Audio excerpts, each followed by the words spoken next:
The After the Affair podcast with me, Luke Shillings, is here to help you process, decide, and move forward on purpose following infidelity. Together, we'll explore what's required to rebuild trust not only in yourself, but also with others. Whether you stay or leave, I can help. And no matter what your story, there will be something here for you. Let's go.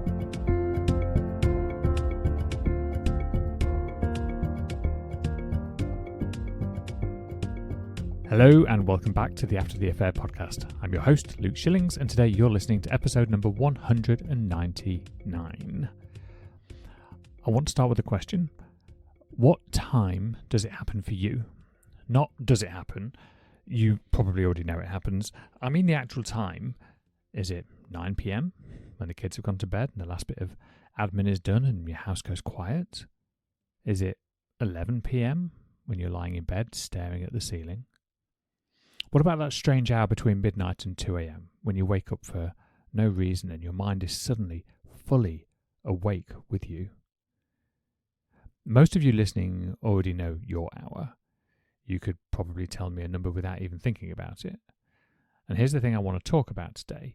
You've probably built a story around that hour. Something like, I'm just more tired at night, so I can't cope as well. Or nighttime makes everything worse.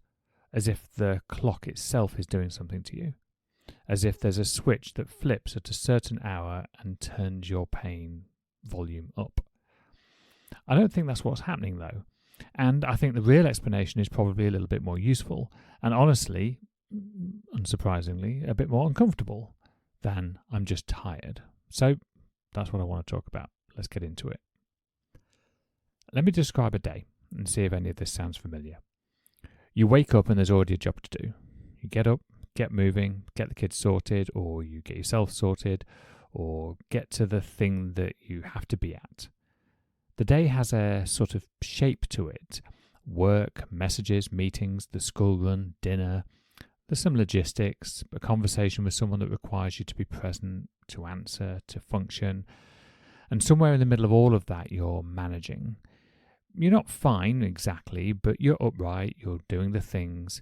If someone asked you at 2 p.m. how you were doing, you might even actually say, okay, actually, and you'd probably mean it as well, because in that moment, you would be. But then the day starts to empty out. The last email is sent, the kids are in bed, the dishes are done, the phone goes on the charger. There's nothing left to organise, nothing left to respond to, nothing left standing between you and the inside of your own head. And that's when it comes back. Not gradually, not politely. It sometimes comes back loudly. The same thoughts you had yesterday. The same images. The same questions you've already asked 100 times, arriving again as if they're brand new. As if this time they might finally get answered. You lie there and your chest tightens. Your mind starts running through the timeline again. Or perhaps the conversation you just had. Or the one that you didn't have. Or a version of the future that hasn't happened yet. Or might even never happen. But feels, right now, at 11 p.m, completely inevitable. And here's the part that makes it even worse. You start to dread that time itself. You notice yourself at 4 or 5 in the afternoon, already subtly bracing, already thinking, here we go again, already feeling a version of the night's pain arrive early, as a sort of anticipation of what's coming. The day hasn't even ended and you're already flinching at the part of it that you haven't reached yet. Maybe you've tried to outsmart it, gone to bed later, hoping exhaustion will just carry you straight through, kept the TV on, had a glass of wine, kept scrolling, kept a podcast playing in the background. Anything you can do to make sure the room is never fully quiet. Maybe you've started staying downstairs longer than you need to, finding that one extra small task that you could complete, one more thing to tidy, one more thing to check, because some part of you knows that the moment you go up, lie down, and turn the light off, you're handing control over to whatever has been waiting. And some of you have noticed something else, something that doesn't get talked about as much. You wake up in the middle of the night, not because anything woke you, but because your mind seems to have an alarm clock set for the exact moment it knows you'll be alone with it. 3 a.m., 4 a.m., always around the same time. You lie there and within seconds, before you've even had a chance to get your bearings, it's already running. The thoughts don't build gradually. They're just there, fully formed, waiting for you to open your eyes. So, if this is you, if there's a specific hour that you've started to fear, not because anything happens at that hour, but because that's when there's nothing left to hide behind, I want you to know that this is one of the most common patterns I hear about. Almost every single person I've worked with can name their hour or their period of time without pausing to think about it. And yet it's rarely talked about directly. People often talk about triggers, they talk about anxiety, they might even talk about intrusive thoughts. They don't often talk about the fact that the pain seems to have a schedule, and that schedule seems to run on quiet, not on time. So what do most people tell themselves is going on? It's usually some version of, I'm more tired at night, I've got less capacity to cope, or night just makes things feel worse, it's darker, it's quieter, of course my mind spirals. Or sometimes, more simply, nighttime is just hard for me now. It's a tidy explanation. It fits. And tiredness is real. Darkness does change how things feel.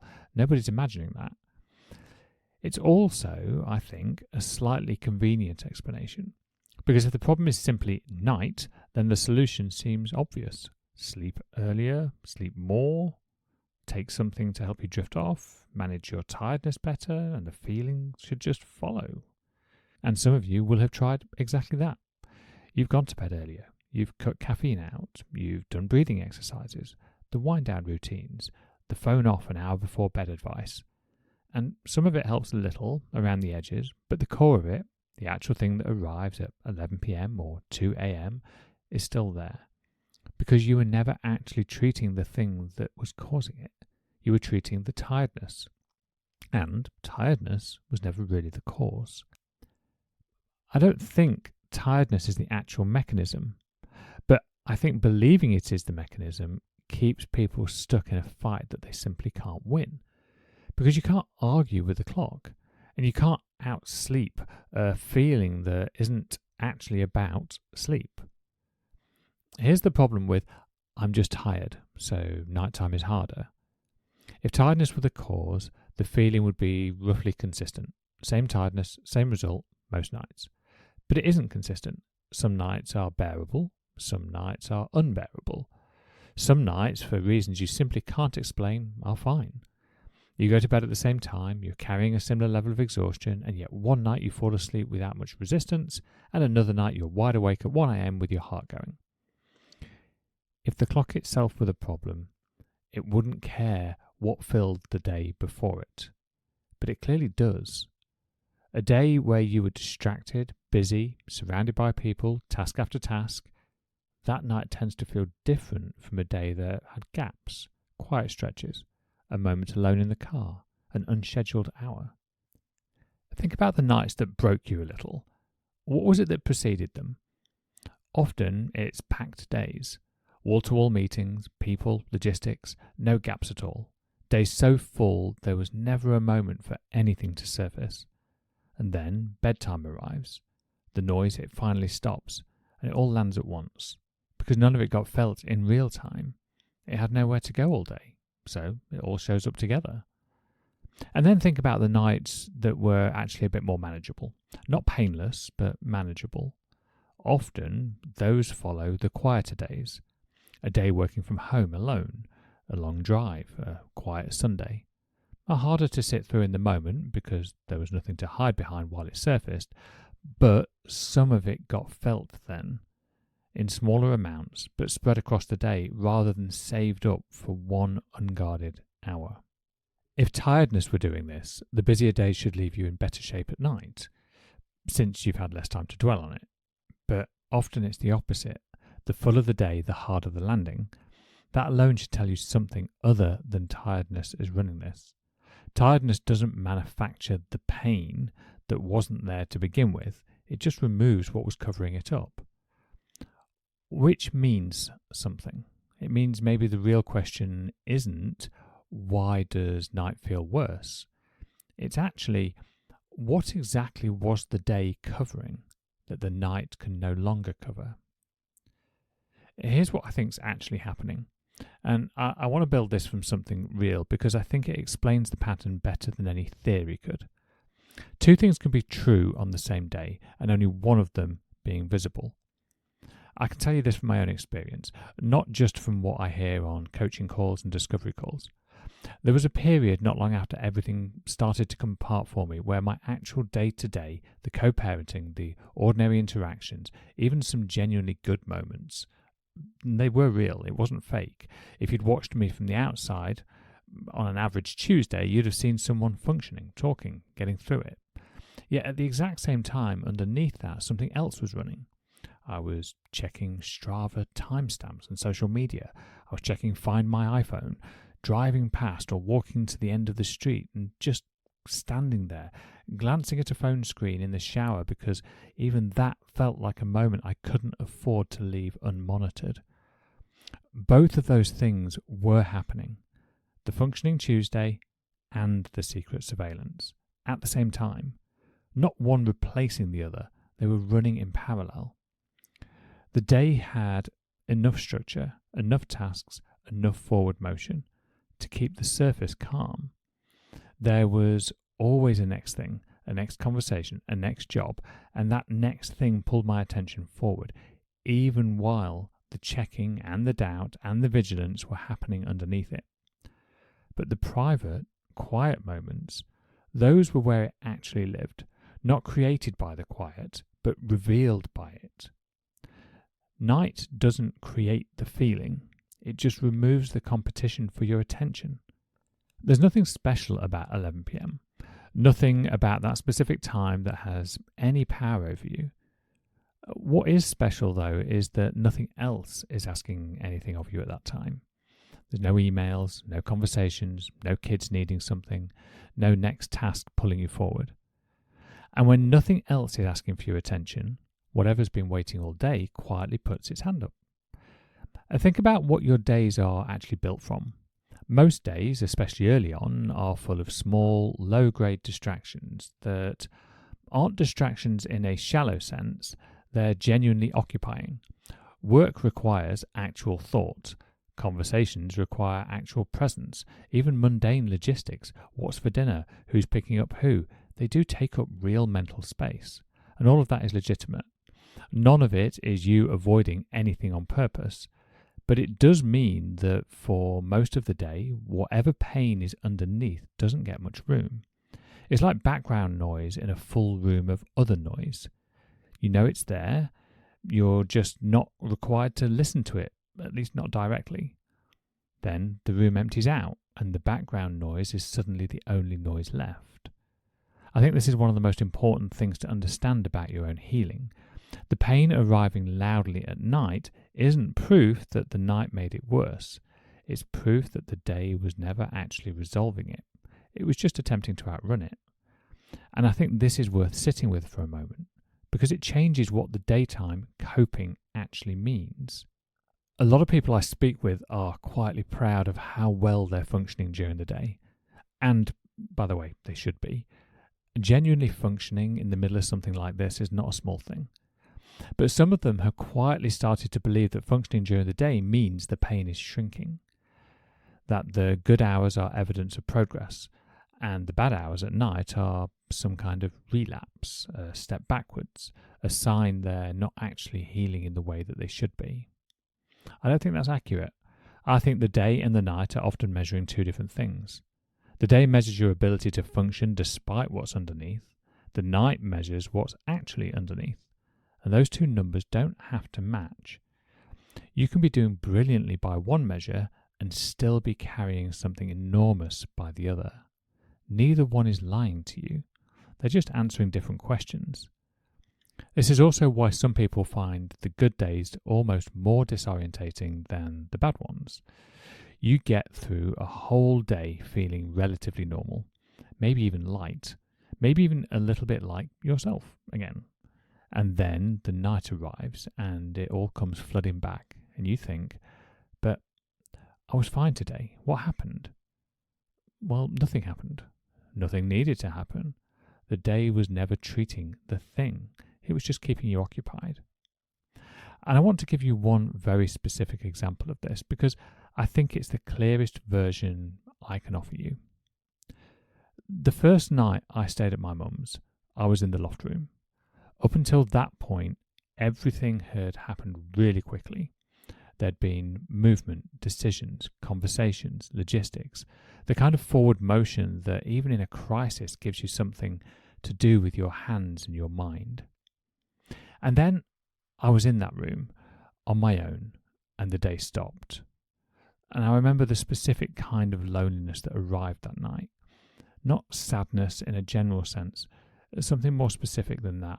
An emptiness that showed up once the day's momentum had run out and there was nothing left standing between me and where I actually was. And what made it worse wasn't the room or even really being alone. It was that I was holding it up against the future I'd pictured for myself literally a few weeks or months earlier. It wasn't some vague future, it was a very specific one I'd been living inside, in my head, right up until it wasn't true anymore. Lying there at night, the gap between that imagined future and the actual room I was lying in was enormous, and it was completely silent, and there was nothing to distract me from measuring it. And here's the part I think matters the most, though. I knew intellectually that this feeling would pass. I knew it wouldn't always feel this bad. I'd have told anyone else that too, without hesitation, and I meant it. And it didn't lessen it, not even slightly. Knowing a feeling is temporary doesn't make you feel it any less in the moment that you're in it. That's a strange thing to sit with because we tend to assume understanding is supposed to somehow soften experience. Sometimes it just runs alongside it though, true and useless at the same time. That's what that hour was, not the clock doing something to me, just the day finally running out of things to put between me and what I was actually carrying. Here's what this pattern costs you if it goes unrecognised. It's not just one bad hour, because once you've had a few of those nights, you start bracing for the next one long before it arrives. You notice it creeping in from mid-afternoon, a low hum of dread that has nothing to do with anything currently happening. You're just anticipating the version of yourself who's going to be lying awake later. And that dread has a cost of its own. It eats into every part of the day that was actually giving you some sense of relief. The afternoon that used to be neutral or even okay now has this shadow over it because part of you is already rehearsing the night. So the pattern doesn't stay contained to the hour it started in. It spreads backwards. It becomes a bad hour because you're bracing from the mid-afternoon onwards, which means, in a strange way, the fear of the quiet has become its own daytime tax. You're now paying for the night twice, once when it happens and once in advance. And there's a second cost too, a little bit quieter than the first. If you keep believing the explanation is nighttime is just hard for me, you never get curious about what's actually asking for your attention in that quiet. You treat the hour as the enemy rather than treating it as information, which means whatever is underneath never actually gets heard. It just gets endured over and over at the one time of day you can't avoid it. There's a third cost too, and it's the one I think matters most in the long run. When you spend enough nights being ambushed like this, you start to lose trust in your own evenings. Bedtime stops being restful and instead starts being something to brace for.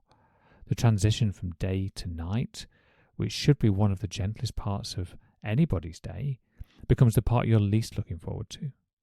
And once it happens, sleep itself often gets harder. Not because you're more tired, but because your body has learned to associate the quiet with danger rather than rest.